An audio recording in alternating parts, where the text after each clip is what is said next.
Hello नमस्कार friends, हमारे channel में आपका स्वागत। हम आपको बहुत ही महत्वपूर्ण जानकारी देने वाले हैं अतिथि शिक्षकों की नियुक्ति को लेकर। पूर्व में कार्यरत अतिथि शिक्षकों की नियुक्ति पहले की जाएगी। डीपीआई में काम चल रहा, प्रोसेसिंग में है, जल्दी नियुक्ति कर ली जाएगी। ठीक है। और डीपीआई से जवाब मांगा गया है, पत्र भेजे गए हैं कि जो मंत्रियों ने और विधायकों ने, सांसदों ने डीपीआई में पत्र लिखे थे अतिथि शिक्षकों के हित में फैसला लेने के लिए, उसके ऊपर क्या कार्रवाई की गई, ये सभी सवाल जवाब मांगा गया है, सवाल किए गए हैं अतिथि शिक्षकों के द्वारा। तो डीपीआई का क्या कहना है, इसके संबंध में पूरी विस्तार से जानकारी देने वाला हूं। और अतिथि शिक्षकों की जो नियुक्ति नहीं हो पा रही, उसको लेकर भी डीपीआई ने जवाब दिया है। क्या कहना है डीपीआई का, और कब तक अतिथि शिक्षकों की नियुक्ति कर ली जाएगी। और आंदोलन के लिए भी रणनीति तैयार की जा रही कि आगे क्या किया जाएगा अतिथि शिक्षकों के द्वारा, जो इनकी मांगें अभी तक पूरी नहीं की गई हैं। तो संगठन कार्य कर रहा है। तो इसके संबंध में पूरी विस्तार से जानकारी दूंगा। रविकांत गुप्ता जी ने क्या कहा है, अतिथि शिक्षकों को लेकर क्या सूचना जारी की है। वीडियो में बने रहे, वीडियो पूरा देखें। वीडियो अच्छा लगे तो लाइक और चैनल को सब्सक्राइब जरूर कर लें ऐसे अपडेट पाने के लिए। खेद व्यक्त करता हूं मैं, और जिन साथियों के ऊपर हमारे एफआईआर की गई है तत्काल उनकी एफआईआर वापस होनी चाहिए, वरना आगामी समय पे पूरे मध्य प्रदेश में एक साथ जेल भरो आंदोलन का कार्यक्रम किया जाएगा। आगामी रणनीति को लेकर के लगातार हमारी बात चल रही है। जो अपने वरिष्ठ साथी हैं पीडी खैरवार जी से आज मेरी करीब 1.5 घंटे चर्चा हुई कि हमें क्या करना है, आखिर हमें कैसे लड़ना है।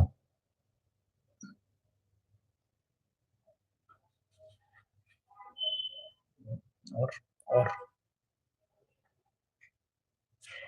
इस चीज को लेकर के आज पीडी खैरवार जी ने काफी हमारी करीब 1 घंटे चर्चा हुई। कल भी मैं डीपीआई में लगभग 2 घंटे तक अधिकारियों से चर्चा करता रहा। विभिन्न समस्याएं अभी भी बाकी हैं, लेकिन ये जो अधिकारी डीपीआई में बैठे हुए हैं उन समस्याओं से भागते हुए कल नई सूची जारी करने वाले थे। अब उनका कहना यह है कि जिन जगहों पर पूर्व से कार्यरत अतिथि शिक्षक हैं उन जगहों को छोड़कर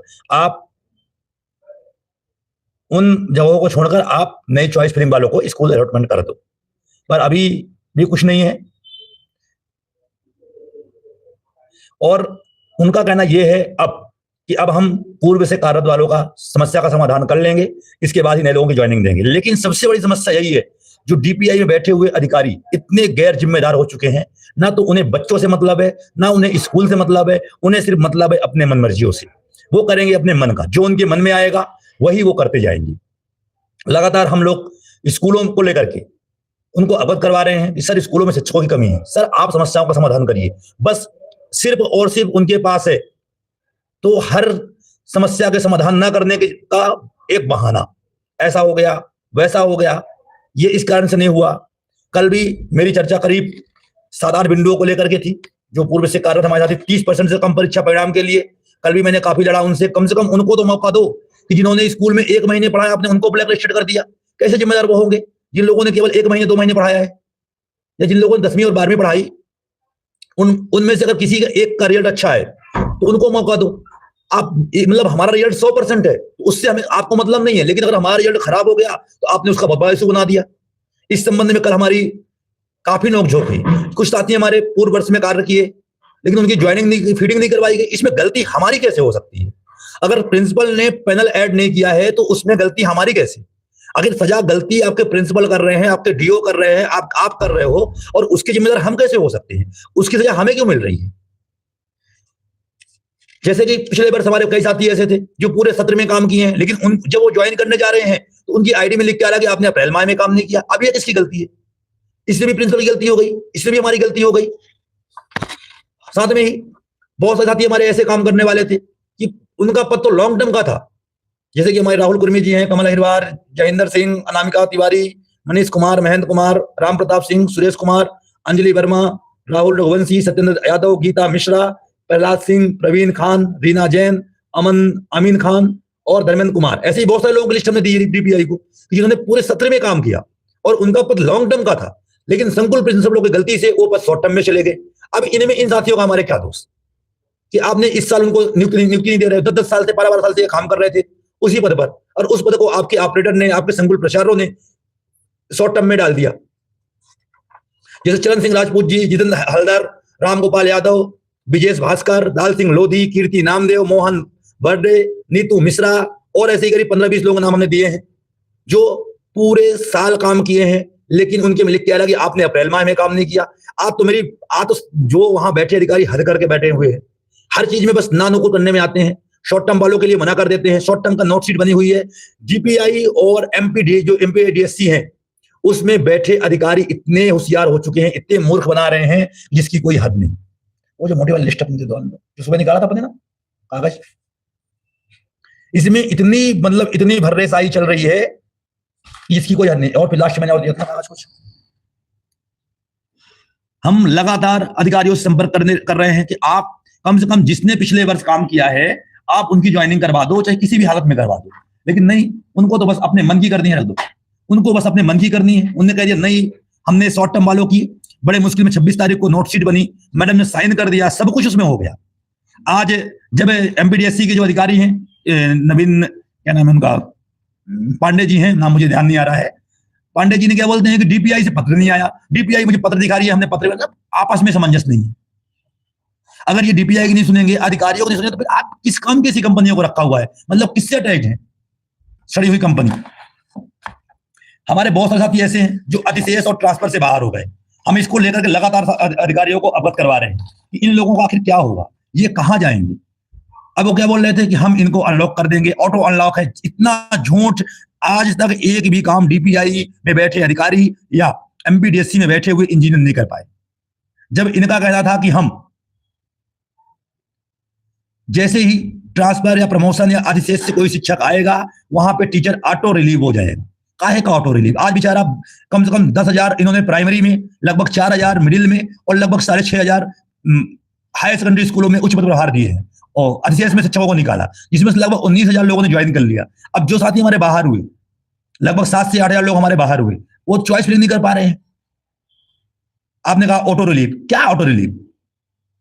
सारा पूरे दुनिया में एक से एक मूर्ख बैठे हुए हैं, चाहे वो मंत्री हो चाहे अधिकारी हो, सबकी मनमानी। एक कहावत बनी थी, हमने पढ़ी थी किताब में 8वीं में, अंधेर नगरी चौपट राजा। बस वही हार चल रहा है यहाँ पे। बस हम मारने आए, लठ चलवा दो, गाली दिलवाओ। कितनी गंदी गंदी गालियां, वाह रे शासन।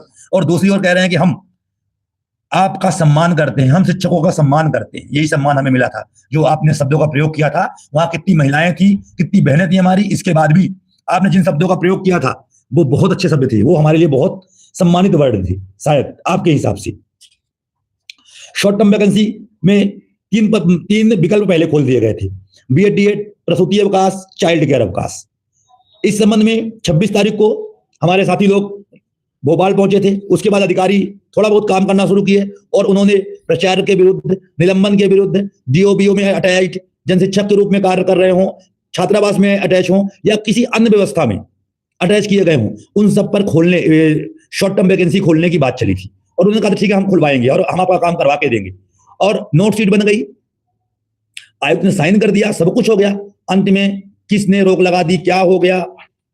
कल फिर से वही बात आने लगी है, शॉर्ट टर्म वालों का भी बाद में देंगे, स्कूल अलॉटमेंट कर रहे हैं। लेकिन आज वही बोल रहे हैं, फिर से आज उनका मूड चेंज हुआ। जब कल लड़ा गया, कल मतलब बहस करो, मीडिया में बातों को उछालो, तब इन अधिकारियों को समझ में आता है।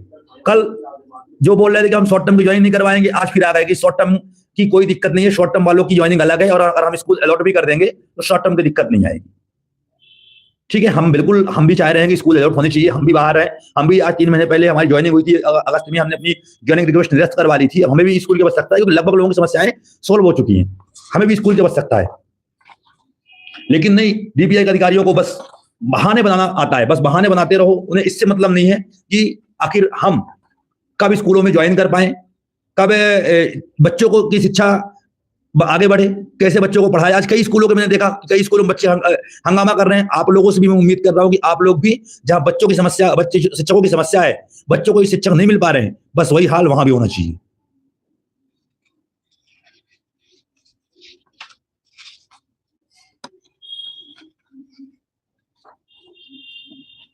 आज जैसे कि समस्या में हमारी ज्योति मौर्य जी, दीपक राजपूत, पूजा वाजपेयी, संगीता जैन, नरोत्तम शर्मा, नीता गुप्ता, रानी बाई कुशवाहा, पूरे नाम ही मिल जाए तो, नीतू मिश्रा का तो हो गया, नीता यादव, नीलम यादव, अजय सिंह यादव, संगीता जैन, दुर्गा रेंगर, चंदर सिंह चौहान,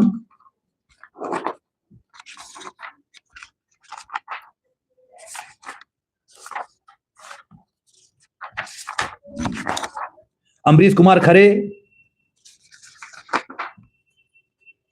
नीरज काछी,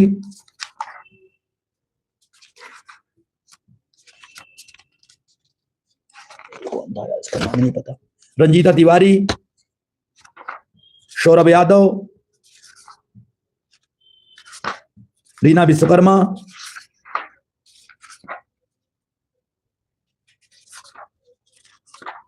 अभिषेक सोलंकी और अन्य लोगों के नाम जिनकी ज्वाइनिंग नहीं हो पाई सत्र में। लगभग 5500 लोग अभी ऐसे हैं जो पिछले सत्र में काम किए हैं और इस सत्र में या तो पोर्टल की समस्या, चाहे शॉर्ट टर्म की समस्या, या 30% को छोड़कर शॉर्ट टर्म की समस्या, कहीं पे रिक्त पद की समस्या, इन सब के कारण में लगभग 5500 लोग ऐसे हैं जो अभी भी स्कूल से बाहर हैं और डीपीआई कन्नी काट रही है कि नहीं, अब हमें तो पुरानों को करना ही नहीं है। अब हम इन मतलब आप समस्याएं खुद पैदा करोगे, आपके प्रिंसिपल गलती करेंगे, आपके डीओ गलती करेंगे और सजा किसको मिलेगी? हमें। पर यह बात की गारंटी है, मैं कसम खा के बोल रहा हूं, जितने प्रिंसिपलों ने, जितने डीओ ने गलतियां की हैं, किसी को छोड़ेंगे नहीं। इस बार डीपीआई को कार्रवाई करना ही पड़ेगा। और जितने लोग डीपीआई में आवेदन देके आए हो, सब लोग आरटीआई लगाओ। आप जाओ मत, अपने घर से ही अपने आवेदन की एक कॉपी, एक आरटीआई का फॉर्म भर के 10 रुपए का स्टाम्प लगा के आप पोस्ट कर दो, भाई पोस्ट भेज दो डीपीआई के पते पर। आप उन्हें जवाब देना ही पड़ेगा कि आखिर आपके पत्र में क्या हुआ। डेली में कम से कम 10 से 20 में खुद आरटीआई लगा रहा हूं। जितने पत्र मैंने लगाए हैं सही पत्रों पर मैं डीपीआई में पत्र लगा रहा हूं कि आप इनमें जवाब दो, आखिर इनमें आपने किया क्या। आज चर्चा के दौरान में कि हमारा आंदोलन हुआ, हमने आज आग्रह किया था क्योंकि प्रमुख सचिव ने एक बात कही थी हमसे कि आप डीपीआई के अधिकारियों के साथ में बैठक करिए। तो आज तो मैडम तो है नहीं, छुट्टी में है 3 दिन की, सोमवार तक वो छुट्टी में रहेंगी। लेकिन आज मैंने पीके सिंह सर, कामेश्वर मैडम और जितेंद्र चौरसिया, खुर्शीदा खान मैम और अपने के द्विवेदी सर, मैंने कल एक पत्र दिया था जो अपनी 11 तारीख को बैठक हुई थी उस संबंध में कि आखिर उसमें क्या चर्चा हुई, क्या आखिर क्या आपने डीपीआई में जानकारी भेजी। इसकी जानकारी मैं आपको अगले वीडियो में बना के डाल दूंगा कि हमने किस बिंदु पर चर्चा किया और क्या क्या हुआ। पूरे 2 बिंदु हमारे मेन हैं, जो गुरुजी की नीति की भांति अनुभव के आधार पर विभागीय परीक्षा लिया जाए और आगामी भर्ती परीक्षा में 50% आरक्षण, चयन व पात्रता परीक्षा में 20 अंक, अधिकतम 20 अंक दिए जाएं। ये मेन थे हमारे। 10 बिंदु हमारे जो अतिथि शिक्षक समस्या है उसके लिए है। मैं अभी इसकी पूरी वीडियो बना के आप लोगों को डाल दूंगा। ये हमारा ज्ञापन पत्र था, इसमें जितनी समस्याएं वर्तमान में लगभग चल रही हैं वो सभी समस्याओं को हमने लिखा हुआ है। आज इसको लेकर के काफी चर्चा अच्छी रही और उम्मीद है कल की बैठक में हम, कल शनिवार है, कल सर ने कहा है कि जितेंद्र चौरसिया, पीके सिंह सर बैठेंगे साथ में हमारे और इन सब के आदेश उन्होंने मांगा है और मैं कल उन्हें पूरे आदेश ले जा करके दूंगा कि आप इन पे कार्रवाई करवाइए और जल्द से जल्द इसके प्रस्ताव बल्ला बंद भेजिए जिससे हमारी समस्याओं का समाधान हो पाए। खास तौर पे जो छत्तीसगढ़ का आदेश था, जो छत्तीसगढ़ में 2023 में जारी हुआ था, डीपीआई द्वारा जारी आदेश 11/9/2019, डीपीआई द्वारा जारी आदेश 16/1/2024 और डीपीआई मुख्यमंत्री मोहन यादव के पत्र 15/3/18, इन सभी पे मैंने आरटीआई लगाया है कि आपने ये पत्र जारी किया था, आखिर आपने इन पत्रों पर क्या कार्रवाई की है। और जल्द ही इसके जवाब हमें मिलेंगे कि आखिर हमने इन पत्रों को लगाया, आपके मंत्रियों ने लिखा, आपके विधायकों ने लिखा, इसके बाद रमेश चंद्र शर्मा जी ने लिखा, आखिर जो भी मंत्री विधायक जो लिखते हैं पत्र, आखिर इन पत्रों पर कार्रवाई होती है कि नहीं होती है, इसको हम आरटीआई के माध्यम से पता करवाएंगे। साथियों, अब सबसे बड़ी बात जो हमने शुरू में बोला है कि आखिर किन अतिथि शिक्षकों के ऊपर खतरा होने वाला है। बहुत दुख होता है